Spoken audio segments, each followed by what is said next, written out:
Indo British advanced pain clinic నొప్పి మాయం surgery దూరం ఫర్ అపాయింట్మెంట్స్ 9155515563.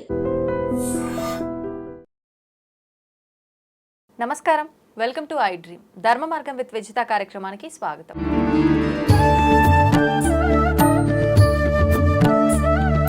ప్రస్తుతం మనతో పాటు ఉన్నారు ప్రముఖ ఆధ్యాత్మికవేత్త లక్ష్మీ నరసింహస్వామి ఉపాసకురాలు శ్రీమతి శ్రవంతి గారు. ఇప్పుడు వారితో మాట్లాడి మరిన్ని విషయాలు తెలుసుకుందాం. నమస్తే మా. నమస్తే అమ్మా. అమ్మ, మార్గశిర మాసంలో వచ్చే సుబ్రహ్మణ్య షష్ఠి యొక్క విశిష్టత ఏంటి? ఎక్కువగా సుబ్రహ్మణ్య స్వామి ఆరాధన అనేసరికి రకరకాల దోషాలతో ఇబ్బంది పడే వాళ్ళు కానీ, ప్రత్యేకించి సంతానం గురించి ఇబ్బంది పడే వాళ్ళు కానీ ఎక్కువగా ఆరాధిస్తుంటారు. అయితే మిగతా మాసాల్లో వచ్చే ఈ సుబ్రహ్మణ్య స్వామి ఆరాధన కానీ, ఆ విశేషమైన రోజులకు కానీ, లేదంటే ఈ మాసంలో వచ్చే ఈ షష్ఠికి సంబంధించి కానీ ఏదైనా ప్రత్యేకత ఉందా? ఉంటే ఏంటి? తప్పకుండా చెప్తాను. అయితే షష్ఠి అనేది ప్రతి మాసంలోనూ వస్తుంది, ప్రతి మాసానికి ఒక్కొక్క విశిష్టత ఉంటుంది. అయితే మార్గశిర మాసం వచ్చే షష్ఠి ఏంటంటే తారకాసురుణ్ణి సంహరించాడు ఆ రోజు మన సుబ్రహ్మణ్యేశ్వర స్వామి అని చెప్పి మార్గశిర మాసానికి ఉందన్నమాట ఆ విశిష్టత, ప్రత్యేకత. ఒకటి తారకాసురుడు ఏమంటాడంటే అసలు ఎవ్వరు నన్ను చంపడానికి వీల్లేదు. ఒకటి రాక్షసులందరూ ఏమనుకుంటారంటే మనలానే మనం చాలా తెలివైన వాళ్ళు, మనని మించిన వాళ్ళు లేరు. మనం తెలివి ఉపయోగించేటప్పుడు మనం ఏమనుకుంటాం, ఇలా చెప్దాం అలా చెప్దాం అనుకుంటాం. అంటే అవతల వాళ్ళు ఏమన్నా రెస్పాండ్ అవుతారా, వాళ్ళు ఏమన్నా తెలివిగా ఇంకో క్వశ్చన్ వేస్తారా అనేది ఒక్కొక్కసారి మనం మర్చిపోతాం. తారకాసులు ఎక్కడ ఉండరు, మనలోనే ఉంటారు. కాబట్టి అలా అనుకుంటాడు. అంటే శివుడికి పుట్టిన కుమారుడు మాత్రమే, కొడుకు మాత్రమే నన్ను సంహరించాలి, అతను తారకాసురుడు కోరిక అనమాట. అంటే అలా కోరుకుంటే శివుడికి కొడుకులు పుట్టరు, ఆయన ఎప్పుడు కూడా ధ్యానంలో ఉంటారు. కాబట్టి అసలు సంహరించేవాడనే ఉండడు, చావు అనేది అసలు ఇష్టపడరు కదా రాక్షసులు. కాబట్టి అలా అనుకుంటాడు. ఈ పురాణాల్లో రాక్షసులంతా భలే వింత వింత కోరికలు కోరుకుంటారు కదా, ప్రత్యేకించి మరణం ఉండకూడదని ఉన్న ఇలాంటి మెలికలేవో పెట్టడం. కానీ వాళ్ళు అలా కోరుకున్నారు కాబట్టి ఒక్కొక్క అవతారానికి విశిష్టత ఉంది. మీరు చూస్తే గనక హిరణ్యకశిపుడు కూడా అలా అనుకోవడం అంటే లక్ష్మీనరసింహస్వామి ఉద్భవించారు. కాబట్టి అట్లా తారకాసురుడు కూడా ఇలానే అనుకుంటాడు. కానీ సుబ్రహ్మణ్యేశ్వర స్వామి ఆయనను అంతమొందిస్తాడు అనమాట. కాబట్టి ఈ మాసానికి అది విశిష్టత. అలాగే మనం సుబ్రహ్మణ్యేశ్వర స్వామి ఆరాధన ఎందుకు చేయాలి ఖచ్చితంగా అంటే ప్రతి షష్ఠి నాడు చేసుకుంటే చాలా మంచిది. లేదు అసలు ఈ సంవత్సరం వచ్చిన ఈ షష్ఠి నాడు ఎందుకు చేసుకోవాలి అనుకుంటే గనక, మీరు చూస్తే మనలో ఉన్న 7 చక్రాస్ ఏవైతే ఉన్నాయో వాటికి అన్నిటికీ కూడా ఏదైనా మీకు ఆర్థిక ఇబ్బందులు ఉన్నాయా అని అంటే మీ మూలాధార చక్రమును ఆజ్ఞా చక్రంలో బ్లాకేజెస్ ఉన్నాయండి అని చెప్తారు. అంటే అక్కడ అవి శుద్ధిగా లేవు అని చెప్తారనమాట. అట్లా చూసుకుంటే గనక సుబ్రహ్మణ్యేశ్వర స్వామిని చూస్తే సర్పరూపంలో ఉంటారు ఆయన. కాబట్టి మన కుండలిని శక్తి మూలాధార చక్రంలో సర్పరూపంలోనే నిద్రాణమై ఉంటుంది అనమాట.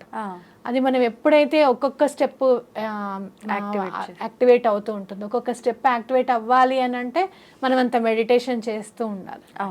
ఆ మెడిటేషన్ కనుక చేస్తూ ఉంటే ఒక్కొక్క చక్రం యాక్టివేట్ అవుతూ ఉంటుంది. అసలు స్వస్వరూప దర్శనం అని కానీ, భగవంతుడు అంటే ఏంటి అనేది కానీ ఆ రోజు ఫస్ట్ రోజు మెడిటేషన్ చేసుకున్నప్పటి నుంచే మనకు అర్థమవుతూ ఉంటుంది అనమాట. ఇది ఇలా ఉంది ఇలా ఉంది అని మనం చదువుకుంటూ ఉంటాం. కాబట్టి అదంతా ఏమీ లేదండి, మాకు అసలు కూర్చొని మెడిటేషన్ చేసే టైమే లేదు అంటే కనుక మన చక్రాలన్నీ తీసుకొని వెళ్ళి ఆయన చేతుల్లో పెట్టడం అనేది మనం చేయదగ్గ చాలా సింపుల్ పని.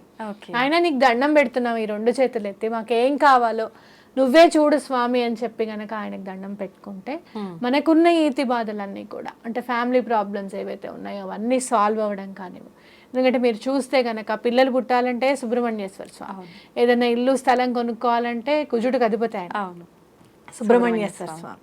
ఇలా పిల్లలు జ్ఞానవంతులుగా పుట్టాలి అని అంటే తండ్రికే ఓంకారం గురించి చెప్పిన కొడుకు. కాబట్టి అలాంటి జ్ఞానవంతమైన బిడ్డలు కానివ్వండి, ఇలాంటివన్నీ కూడా కేవలం సుబ్రహ్మణ్యేశ్వర స్వామిని పూజిస్తే అన్నీ మనకి వస్తాయని ఖచ్చితంగా చెప్పుకోవచ్చు అనమాట. అలాగే మీకు ఏమైనా రుణ బాధలు ఉంటే గనక సుబ్రహ్మణ్యేశ్వర స్వామిని పూజిస్తే ఆ రుణ బాధల అప్పులన్నీ కూడా తీరిపోతాయి అనమాట. కాబట్టి ఇంత చక్కగా మనకి స్వామివారు అందుబాటులో ఉన్నారు.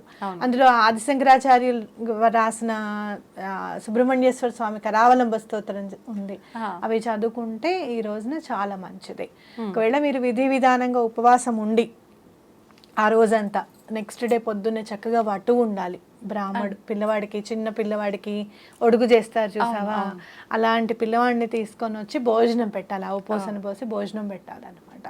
అతనే సుబ్రహ్మణ్యేశ్వర స్వామిగా మనము భావించాలి. అలా చేస్తే గనక చాలా మంచిది. లేదు మాకంత ఇంట్లో అంత వెసులుబాటు లేదండి అని అనుకుంటే కనుక మీరు చక్కగా ఇంట్లోనే స్వయం పాకం తీసుకొని వెళ్ళి బియ్యము, అలాగే పెసరపప్పు, కొంచెం చింతపండు, మిరపకాయలు, ఇవన్నీ స్వయం పాకం అంట. వంకాయలు అలాంటివి తీసుకొని వెళ్ళి బ్రాహ్మడికి వటువుకే ఇవ్వాలన్నమాట. వటువుకి ఇచ్చేస్తే దండం పెట్టుకొని ఆ రోజు పారణ చేసుకోవచ్చు మళ్ళీ ఇంటికి వచ్చి. పారణ అంటే నిన్న ఉపవాసం చేసిన ఇది ఇవాళ మనం ఏదైనా తింటే అది పారణ అవుతుంది అనమాట. చేసుకోవచ్చు. అంటే భోజనం తీసుకోవచ్చు. భోజనం తీసుకోవచ్చు. అయితే మా ఇంట్లో ఏం చేసేవారంటే తరిగిన కూరలు తినేవారు కాదు. కూరలు ఏవి కూడా తరగకూడదు. అలాగే పాదులు ఉన్న కూరలు ఏవి అంటే పొట్లకాయ కానివ్వు, బీరకాయ కానివ్వు, ఇట్లా పాకుతూ వెళ్తాయి కదా, అవి ఆ పాదులకి సంబంధించిన కూరలు ఏవి కూడా తినరనమాట. పాములాగా కనిపించేటట్టుగా పొడవుగా ఉండేవి. పాకేవి అంటే ఎంతో కొంత నేచర్, ఇప్పుడు అవి కూడా అలానే పాకుతుంది కదా, అంటే నేచర్ మీరు చూస్తే కనుక చాలా ఎక్కువ ఇంపార్టెన్స్ ఇచ్చేది పాములకు అనమాట. ఎక్కడ కూడా వాటికి హాని కలగకూడదు అనేది ఖచ్చితంగా చెప్తారు. అంటే సుబ్రహ్మణ్యేశ్వర స్వామి శక్తి అంతా కూడా పాముల్లో ఉంది అని ఖచ్చితంగా చెప్పుకోవచ్చు. మీరు చూస్తే నాగదోషం ఉంది అనో, లేకపోతే ఇలా కుజదోషం కూడా, రాహుకేతువులది, అలాగే కాలసర్ప దోషం అని చెప్పి ఇలాంటివన్నీ ఉన్నాయి. అలాగే పితృ రుణాలన్నీ ఉంటాయి కూడా. సుబ్రహ్మణ్యేశ్వర స్వామిని ఆరాధిస్తే అసలు ఏం చెయ్యాలి అనేది అర్థమవుతుంది అనమాట. మాకేం అర్థం కావట్లేదండి, అందరు చెప్పినవన్నీ చేసాము, మాకు ఇంకేం చేయాలో కూడా అర్థం కావట్లేదు అని అంటే, నా లైఫ్లో నాకు జరిగింది సుబ్రహ్మణ్యేశ్వర స్వామిని కుక్కే వెళ్ళిన వెంటనే అసలు మా ఫ్యామిలీ లీనియేజ్లో ఏ మిస్టేక్ జరిగిందనేది నాకు స్ఫురణకు వచ్చింది అనమాట. అప్పటిదాకా చాలా సఫర్ అవుతూ వచ్చా, ఎట్లా ఏంటి ఎందుకు వచ్చింది ఈ ట్రబుల్ అనేది అర్థం కాల. అంటే కొంచెం భగవంతుడిని నమ్మిన తర్వాత ట్రాక్లోకి వచ్చేసాం. కానీ అక్కడ సుబ్రహ్మణ్యేశ్వర స్వామి కుక్కేలో ఎప్పుడైతే అడుగు పెట్టామో కరెక్ట్గా అసలు ప్రాబ్లం ఏంటి అనేది ఐడియాకి వచ్చింది అనమాట, స్ఫురణకు వచ్చింది. కాబట్టి అలా సుబ్రహ్మణ్యేశ్వర స్వామిని అందుకని ఆరాధించాలి మనం తప్పకుండా. అంటే మనం ఎన్ని ప్రయత్నాలు చేసినా భగవంతుడి సహాయం తీసుకుంటే గనక ఒక మార్గం ఏర్పడుతుంది అంటారు కదా, అలా జరిగింది మీ విషయంలో కూడా. ప్రయత్నం చేస్తూ ఉంటే ఎక్కడొక్కడ స్వామి అందుబాటులోకి వచ్చేస్తారు. నేనేమనుకుంటానంటే స్వామి ఎప్పటికప్పుడు తన కరుణని చూపిస్తూనే ఉంటారు. అది మనకు అందాలి అని అంటే ఆ వేవ్ లెంత్ లో మనం ఉండాలి. ఒక గుహలో ఉండి నాకు ఎక్కడ సూర్యుడు కనిపించట్లేదండి, సూర్యుడు లేదండి అనుకుంటే ఎట్లా? మనం ఏమైనా తొలిసడానికి ప్రయత్నం చేస్తే కదా, సూర్యకాంతి అంతటా ఉంది. మనం ఎప్పుడు కూడా సూర్యుడు అస్తమించేశాడు అనుకుంటున్నాం. నిజంగా అస్తమిస్తున్నాడా సూర్యుడు? లేదు. మనం జరిగి సూర్యుడు అస్తమిస్తున్నాడు అనుకుంటున్నాం. మన జీవితంలో కూడా అంతే, భగవంతుడు చూస్తూనే ఉంటాడు. కానీ మనం చూడకపోతే ఆయన చూస్తున్నాడని మనకి ఏం అర్థం అవుతుంది. కాబట్టి కొంచెం దండం పెట్టుకుంటే ఆయన చూపు అనేది ఒక్కసారి మనం అబ్జర్వ్ చేసాము అని అంటే ఇంకా అక్కడి నుంచి లైఫ్ టర్నింగ్ అయిపోతుంది అది.